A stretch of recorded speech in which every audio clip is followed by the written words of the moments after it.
15 nəfər Ermənistan vətəndaşının barəsində olan cinayət işi üzrə açıq keçirilən məhkəmə prosesində dövlət ittihamını müdafiə edən prokurorların çıxışlarına başlanıldı. Qeyd edək ki, ötən baxış iclasında tərəflər məhkəmə istintaqının yekunlaşmasına etiraz etmədiklərini, təqdim və tədqiq edilən sübutlarla kifayətləndiklərini bildirmişdilər. Dövlət ittihamını müdafiə edən prokurorlar isə çıxış üçün noyabrın 3-ədək onlara vaxt verilməsini məhkəmədən xahiş etmişdilər. Baş prokurorun böyük köməkçisi Vüsal Əliyev bildirdi ki, bu cinayət işi üzrə məhkəmənin bir ilə yaxın müddətdə 100-ə yaxın iclas keçirilib. 500 saatdan çox müddətdə sənədlər və sübutlar tədqiq olunub. Təqsirləndirilən şəxslər, zərər çəkmişlər və şahidlər dindirilib. İbtidai istintaq zamanı toplanmış, həmçinin müdafiə tərəfinin təqdim etdiyi sübutlar məhkəmə iclaslarında bir-bir nəzərdən keçirilib. İttiham tərəfi hesab edir ki, hazırki proses üzrə təqsirləndirilən şəxslərin 1988-ci ildən etibarən törədilmiş çoxsaylı cinayət əməlləri təqdim edilmiş sübutlar əsasında təsdiqini tapıb. Qeyd edilən dövrdə Ermənistan dövləti və onun formalaşdırdığı cinayətkar birliyi tərəfindən törədilmiş cinayətlər, həmin cinayətlərin törədilməsində təqsirləndirilən şəxslərin rolunu təsdiqləyən sübutlar yenidən təhlil edilərək qiymətləndiriləcək. Hazırki məhkəmə qarşısında dayanan təqsirləndirilən şəxslər qeyd edilən çoxsaylı cinayətlərin törədilməsində rol sahibi olan şəxslərin yalnız bir qismidir. Ermənistanda Azərbaycana qarşı ərazi iddiaları 1980-ci illərin sonlarından etibarən irəli sürülüb və bunun həyata keçirilməsi istiqamətində ardıcıl addımlar atılıb. İlk dövrlərdə Azərbaycan SSR-nin keçmiş Dağlıq Qarabağ Muxtar Vilayətinin Ermənistana birləşdirilməsi məsələsi açıq şəkildə gündəmə gətirilib və dırnaqarası xalqların öz müqəddəratını təyin etmə pərdəsi altında Azərbaycan torpaqlarının işğal edilməsi məqsədi güdülüb. Bu prosesdə əsas və aparıcı rol həmin dövrdəki Ermənistanın ali siyasi və hərbi rəhbərliyinə məxsus olub. Həmin vaxt Azərbaycan rəhbərliyində təmsil olunan bəzi şəxslərin səriştəsizliyi, həmçinin xarici qüvvələrin dəstəyi nəticəsində Ermənistan silahlı qüvvələri ölkəmizin ərazisinin təxminən 20%-ni işğal edib.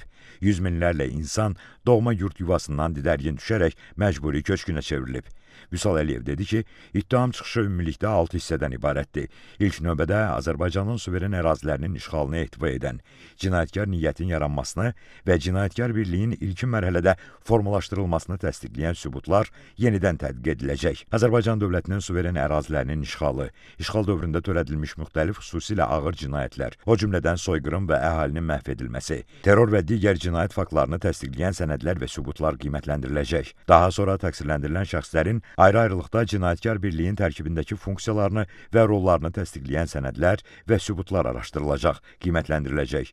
Növbəti mərhələdə Ermənistan dövləti tərəfindən suveren ərazilərimizin işğal edilməsini qiymətləndirən sübutlar, eləcə də təqdim olunmuş ittihamlar üzrə əməllərin tövsifinə verilən hüquqi qiymət və nəhayət təqsirləndirilən şəxslərə təyin edilməsi təklif olunan cəzalar təqdim ediləcək. Təqsirləndirilən şəxslər şərti olaraq 15 fəsilə bölünmüş Ermənistan dövləti və onun formalaşdırdığı cinayətkar birliyi tərəfindən 1988-ci ildən 2023-cü il sentyabrın 20-sinədək olan müddətdə törədilmiş cinayətlərdə onların fəaliyyətini əhatə edən dövrlərə müvafiq olaraq bilavasitə və ya dolayı iştirakda təqsirli bilinirlər.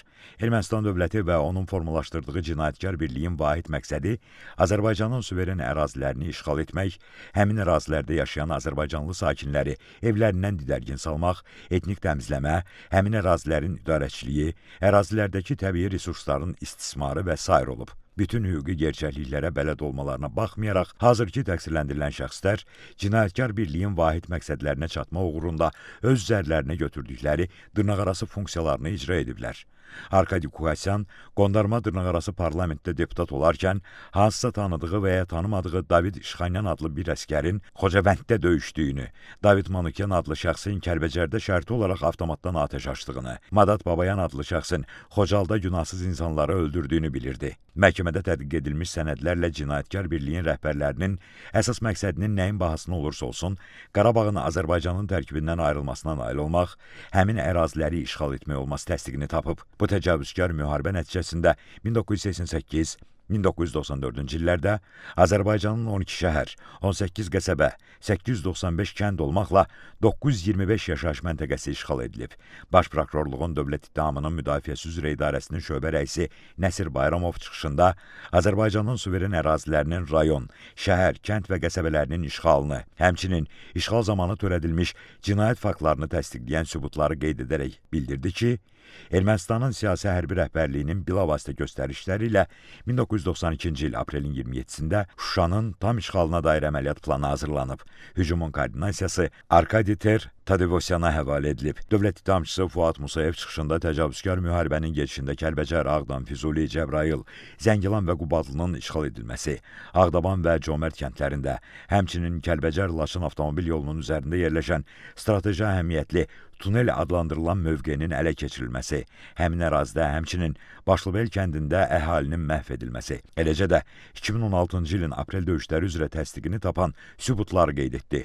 Bildirdi ki, məhkəmədə tədqiq edilmiş çoxsaylı sübutlar hazırda ittiham olunanların, qondarma rejimin, dırnaqarası prezidentlərinin, nazirlərinin, hərbi komandirlərinin və qanunsuz silahlı birləşmələrin üzvlərinin bu təcavüzkar müharibənin planlaşdırılmasında, idarə edilməsində və həyata keçirilməsində, işğal aktının icra edilməsində birbaşa və ya digər formada iştirak etdiyini göstərir. Bu şəxslər müstəqil Azərbaycan dövlətinə qarşı aparılmış təcavüzkar müharibənin və işğal siyasətinin dırnaqarası qəhrəmanları kimi təqdim edilsələr də, əslində beynəlxalq hüquq baxımından müharibə cinayətləri və insanlığa qarşı cinayətlər törətmiş şəxslərdir. Hər biri Azərbaycanın suveren ərazilərinin işğal edilməsində və mülki əhaliyə qarşı törədilən ağır cinayətlərdə müxtəlif formalarda iştirak ediblər. Dövlət ittihamçısı Təranə Məmmədova Ermənistan dövləti və onun formalaşdırdığı cinayətkar birliyin 2-ci Qarabağ müharibəsi dövründə işğalçı niyyətini təsdiqləyən və məhkəmədə tədqiq olunan sübutları qeyd edərək bildirdi ki, qondarma qurumun dırnaqarası müdafiə ordusunun 1-ci müavini, qərargah rəisi general-mayor Kamo Vardanyanın Ermənistan Silahlı Qüvvələrinin hücum əməliyyatlarından cəmi 2 gün əvvəl düşmənin yaşayış məntəqələrini atəşlə məhv edilməsi barədə 25.09.2020-ci il tarixli məxfi əmrindən də görünür ki, konkret koordinatlar göstərilməklə Azərbaycanın mülki infrastrukturuna zərbələr vurulması əmr edilib. Bu, həmin dövrdə Ermənistanın müdafiə naziri olmuş David Tonayanın yeni müharibə, yeni ərazilər tesisinin həyata keçirilməsi üçün hüquqi baza rolunu oynayıb. 44 günlük vətən müharibəsi dövründə Azərbaycanın yaşayış məntəqələri müxtəlif tip artilleriya qurğularından, o cümlədən yüksək dağıdıcı qüvvəyə malik ağır ballistik raketlərlə atəşə tutulub. Bu, çoxsaylı insan tələfatı və yaralanması, eləcə də dövlət və özəl mülkiyyətə xüsusilə külli miqdarda ziyan vurulması ilə nəticələnib. Təcavüzkar müharibə gedişində törədilmiş zorakılıqla yoxa çıxarma, əsir və girov götürülərək işgəncələrə məruz qoyma faktları üzrə çıxış edən dövlət ittihamçısı Vüsal Abdullayev dedi ki, bu əməllər 1949-cu il Cenevrə konvensiyaları və 1984-cü il işgəncələrə qarşı konvensiyaya görə müharibə və insanlıq əleyhinə cinayətlər kimi qiymətləndirilir. Əsir və girovların taleyi barədə məlumatların gizlədilməsi, onların ailələri ilə əlaqəsinin kəsilməsi zorla yoxa çıxarma kimi beynəlxalq cinayətdir. Bu əməllər də Ermənistanın siyasi və hərbi rəhbərliyinin mərkəzləşdirilmiş qərar və təlimatları ilə həyata keçirildiyini sübut edir. Məhkəmədə dindirilmiş təqsirləndirilən şəxslərin ifadələri ilə bir daha təsdiqləyib ki, Ermənistan dövlətinin əsas məqsədlərindən biri də Azərbaycanın işğal altında saxlanmış ərazilərində öz mülki əhalisini, erməni əsilli şəxsləri yerləşdirməklə qeyd edilən ərazilərin məskunlaşdırılmasını təmin etmək olub. Ermənistan Azərbaycanın suveren ərazilərini işğal etməklə orada qanunsuz və xalqımıza qarşı yönəlmiş dırnaqarası idarə etmə strukturları yaradıb. Həmin qondarma qurumlar Azərbaycanın qanunlarını tanımayıb və işğalçı rejimin iradəsini həyata keçirən bir vasitəyə çevrilib. Bu təkcə qanun pozuntusu deyil, həm də xalqımıza qarşı aparılan sistemli zorakılıq və təzyiq siyasətinin aydın sübutudur. Məhkəmə prosesi noyabrın 6-sında davam etdiriləcək.